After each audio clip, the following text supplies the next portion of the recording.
Welcome back to Immortal Empires. Today we're going to be carrying on playing some Boris, and the reception on the first video has been amazing so far, so thank you guys for that.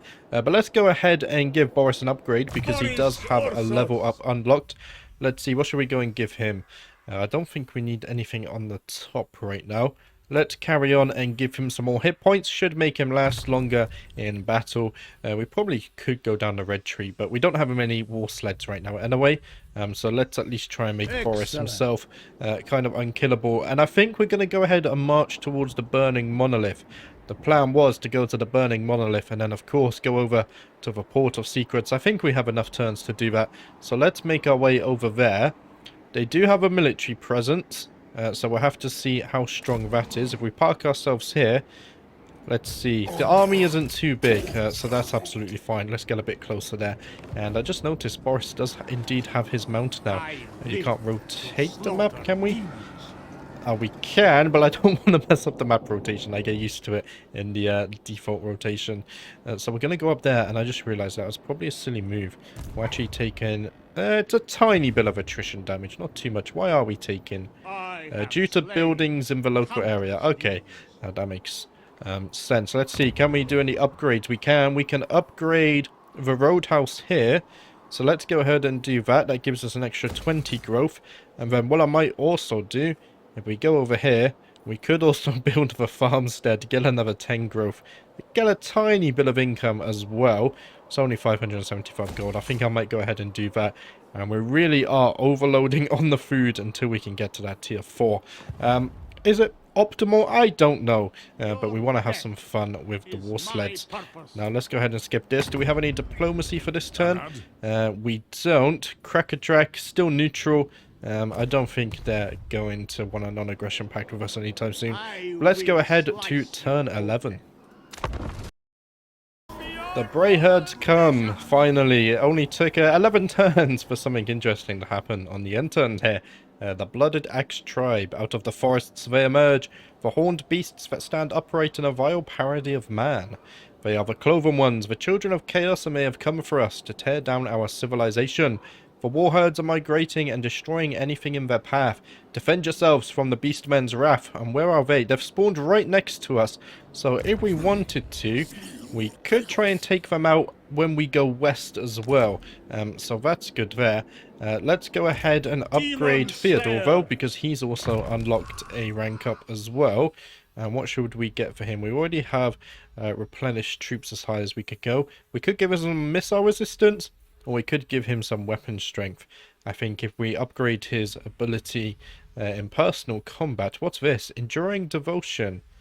All allies in range gain +5 melee defense and +4 leadership, and also immune to psychology. That would be really useful, actually. Maybe we'll have to get a second Patriarch here to help buff our warbears. But let's go ahead and get Icon of Strength for now. Get that +5% weapon strength. Make him do a bit more damage in battle. And we really didn't take too much attrition damage, actually, on the end turn. So let's go ahead and attack this army. They haven't recruited too many more units, so it should be a fairly easy battle as well. We could auto-resolve this for a decisive victory, or we could go ahead and fight this one manually. I think we're going to go ahead and fight it manually. I feel like killing some chaos units here. So let's jump in and get our first battle of the episode underway. Here we go then. I think I like the look of this formation. What I might do though is just move this unit back, replace it with one that has much better health, and put this guy at the back just so they don't take too much damage. And in fact, let's go ahead and also space Boris out and put Theodore over here. This formation worked very well last time, and I think in general it's an okay formation. So let's go ahead and start the battle. The enemy aren't going to be too aggressive with us right now, just because they are waiting for reinforcements, which are... Oh, they've just arrived. There we go. So we're going to be the aggressors. I think that's absolutely fine. They don't have any ranged units, so we can slowly move up here. Let's just go up as close as possible, really, and see if we can deal any good damage. Minus 45% speed and damage per second. Affect all enemies in range. Let's actually go ahead and send in Boris. He can go ahead and do plenty of damage. I do wonder if this affects it. But let's go ahead and do this. I probably should have done this as well. Let's go ahead and send in all of these guys here. Boris doing some damage over time then. That's looking good. Oh dear, we're going to have some demons spawning behind us as well. Maybe not what we wanted. Should be fine though. If we go ahead and look in there. Let's keep an eye on our war sleds. Just so they don't die. I'm going to turn around some of these units here. If you guys can just stop moving a second. There we go. Looks like this is where we wanted our characters to be, our units anyway. So that's looking good. Our Patriarch has taken a bit of damage. Maybe we can move him out of there before he takes too much. Our war sleds are actually also taking a bit of damage. So I think we might want to move everyone out of there. Boris is doing okay though. Wow, our war sleds are taking a lot of damage actually. There we go. That's all looking good. Let's turn everyone round so we can deal damage. These guys are facing the wrong way. Let's go ahead and do that. We've got some units there as well. Our Patriarch needs to get out of there. I think our war sleds got out. No, they're going back. Come on, guys. Get out. Oh, dear. We don't want to lose our only war sled unit. I think you have to keep spamming. There's a slightly annoying thing. I'm not sure if there's something you can toggle here. But I wish they would just keep trying to go where you tell them, rather than going back to help the injured ones. I think they have made it back. Their leadership is wavering a little bit, but it looks okay. Did our Patriarch get out? He didn't. Okay, that's unfortunate.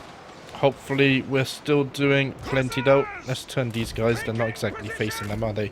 There we go. Could be doing a bit better this battle, I guess. Boris is still doing well though. Let's go ahead and give him some base weapon damage and armor piercing.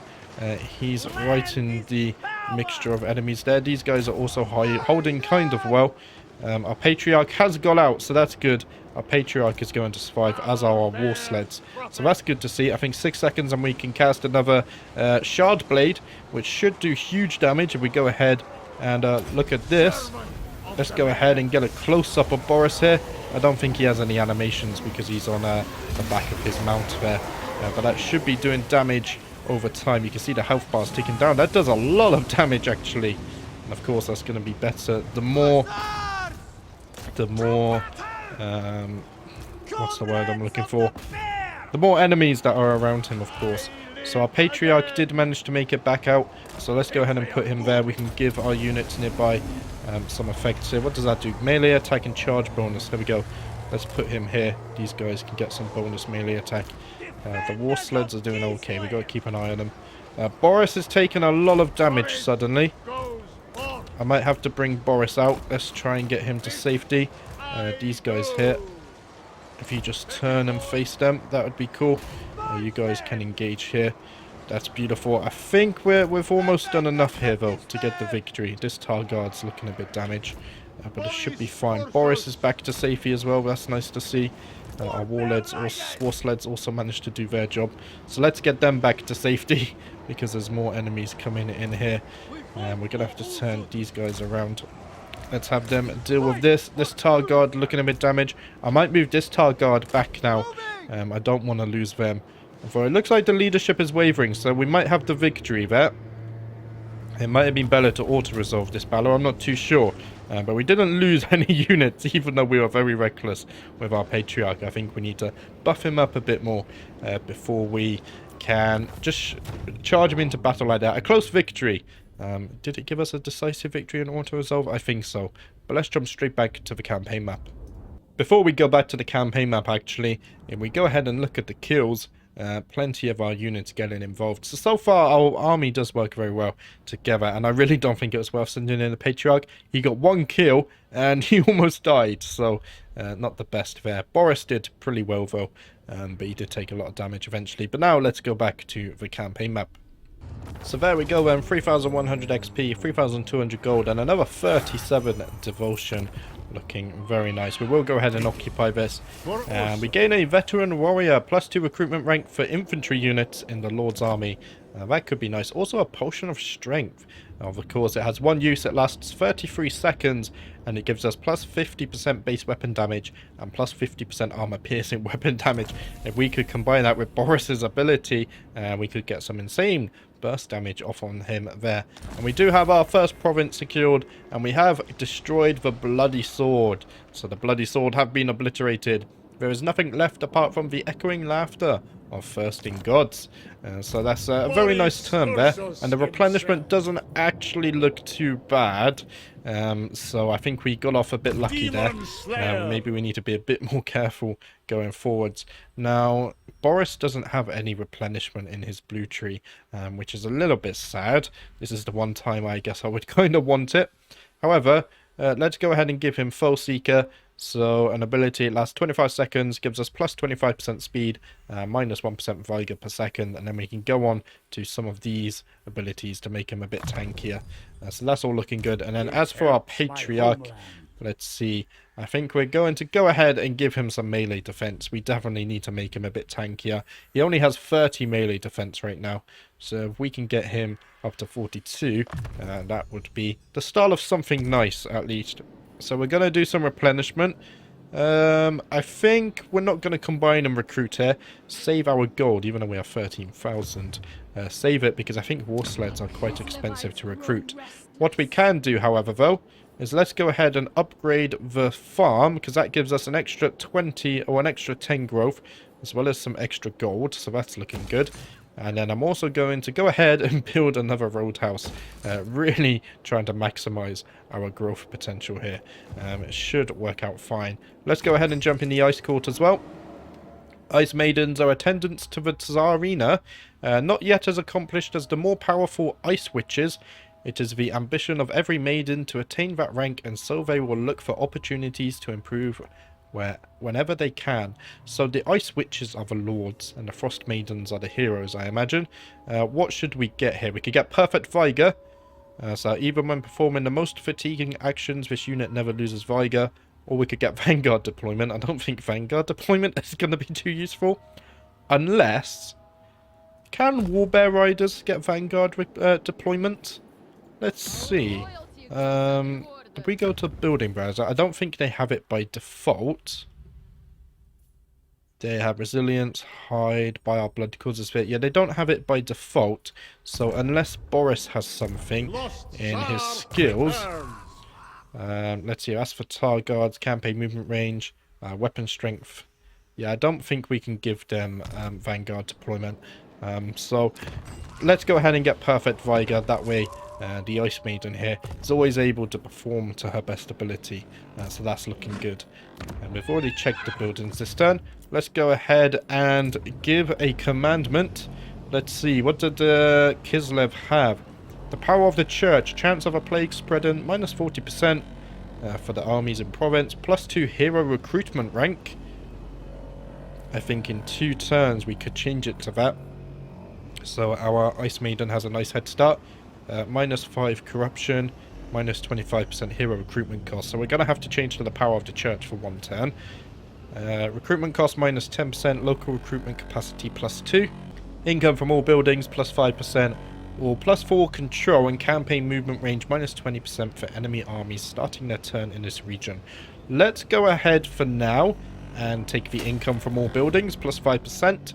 Because we're not earning too much gold per turn, are we?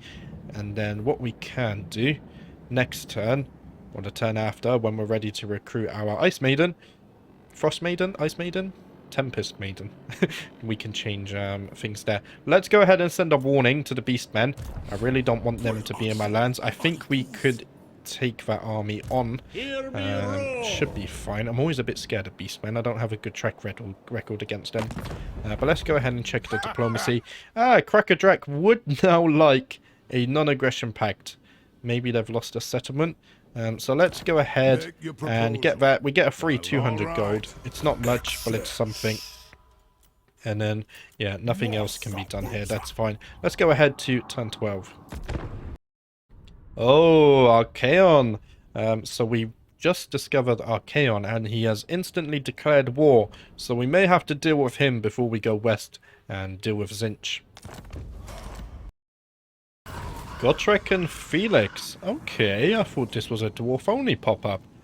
Recent conversation in the local tavern has been centered around a pair of powerful mercenaries, rumored to be traveling through nearby provinces. The famous dwarf slayer known as Gotrek Gurnason and his human companion and chronicler Felix Jaeger.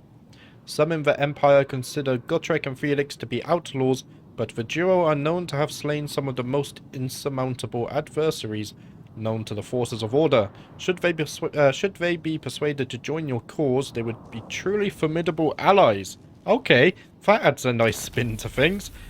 Boris also gaining a new trait as well. Minus 3% construction cost for all buildings in the local province, as well as plus 3% income from all buildings in the local province too. And he's also now gained plus 1 control in the local province as well. And it looks like the Beastmen did ignore our trespassing warning, and they are now raiding us, so we're going to have to go ahead and deal with them. We also have the Winds of Pain. The world yields to those who master the winds of magic. Great bolts from the heavens scour souls from bodies, whilst raging torrents of fire rend the very flesh from bone. Magic can rip enemies into a dozen pieces, or leave nothing but an ugly blood stain where once they stood. The power granted by the Cataclysm many eons ago can be harnessed now to bring ruin and destruction upon our enemies. All those who feel the pull of magic feel it grow, as the world festers under Chaos's ruinous gaze. Their need to ravage grows stronger and stronger by the hour, so for 5 turns, we get Winds of Magic Power Reserve plus 10 per turn for all armies of all factions. I don't think we have any magic, right? So it's not helping us really, but we will have our Frost Maiden next turn, so that's something. Now, worryingly, Archaon's Vassal has come down here with a 4-stack, so I don't think we can go to the Writhing Fortress. However, as soon as we move down here, I feel like Archaon's going to sweeping as well. But we do have the Beastmen to deal with as well, so what I might do is we try and hit the Beastmen. We're going to come down here, try and hit Akorak, the Crow, and then maybe we can get the Monolith of Bubonicus. It's probably not how you pronounce it, but I think that's the way we're going to play this. So let's bring Boris down here to the Beastmen. I don't think we're actually in range to attack, or if we do attack, I think they're going to retreat, which could be a little bit annoying. Okay, they don't run away. That is a decisive victory. Now, we could auto-resolve this one, because we don't lose any units. However, what's the range on these? 115? 140, so we outrange them. The Minotaurs could be a bit of a problem, I guess. They do have Cygles as well. No forest penalty. Maybe we can send our Warbear Riders to go ahead and deal with that. However, I'm thinking maybe we auto-resolve this one. Because I feel if I fight this... No, let's go ahead and get the experience. Let's go ahead and fight them. I need to learn to stop losing against the Beastmen. Okay, so we're on the same map again. Do we use the same strategy? Of course, they have a lot more units than is shown here. This Cygel is going to be annoying. And we're definitely going to want to go ahead and deal with him. Which makes me think maybe we should move the Warbear Riders back.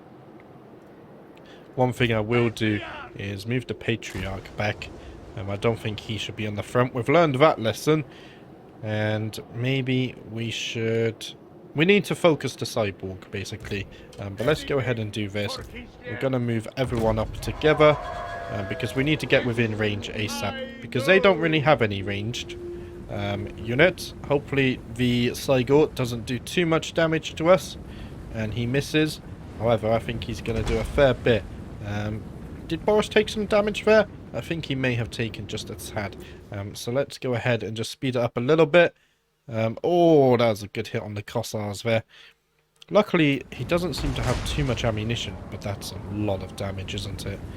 That's actually an insane amount of damage. How close are we moving these guys up? I think we need to carry on. What I want to do now... Oh dear, no, how do I cancel that? I think I just do this. Let's move everyone a bit closer. And then here we go. Let's go ahead. Send in Boris. Let's go ahead. Send in the war sleds. And that should be all good then. And then let's go back to this. There we go. Should be fine. I'm going to go ahead and send these guys in. Let's send these guys in. Boris, let's go ahead and do all of this. Oh, I should have got him a bit closer, shouldn't I? My bad. We could probably go ahead and do this on the Patriarch as well. just so they get a bit of extra damage. Maybe we can afford to send him in there. Should be fine. We have got some warhounds trying to flank us too. We've got to be careful of these guys. No one is actually attacking this guy though, which was the whole idea of going for this attack. I'm scared that these war sleds as well aren't really going to do too much. I think maybe we just tell these two to attack there. Should be fine. The artillery is hitting them again. The war riders are actually doing kind of okay. They're not taking too much damage. Just got to keep an eye on the health bars. We're actually melting this blob of units very fast. And already there seem to be some leadership issues popping up for the enemy. So that's good to see. What's going on here? There we go. Let's go ahead and reshape this. Should be fine. The Patriarch has his ability ready. Let's go ahead and use that. There we go. We're going to go ahead and try and kill their leader, I think. The artillery piece seems to be tied down, so that's nice to see. And I might bring all of these units just a bit closer. I don't think these guys are getting many shots off. So let's do something like this. Let's go ahead and bring you guys back. You're just taking missile fire for no reason. Let's go ahead and bring you in as well. Maybe you could do something. The Patriarch needs to get out though. He's taking damage. Maybe I'm going to bring the war sled riders, war bear riders out as well. There we go. Boris, you can fight him one-on-one. That would be beautiful. I think you should be able to deal with him quite easily. Let's go ahead and activate this as well. Get off plenty of damage there. The war bear riders are trying to get out. Not doing a very successful job of it though. And there we go. I think that's going to be a win. And it is. There we go. So one thing we probably want to do is go and kill this 100%. And then I really want Boris to go and kill this guy. If we go ahead and speed that up, if we can get the kill on the Lord and the artillery piece, any follow-up battles should be absolutely fine. So we can do damage per second on the Lord here. He should be dead pretty soon. The war bear riders, are they going to kill him? They seem to have stopped for some reason. Go on, guys. I believe in you. Don't let him escape. There we go. So we got the kill on there. And we're also going to get the kill on the Lord. So that's nice. Decisive victory there.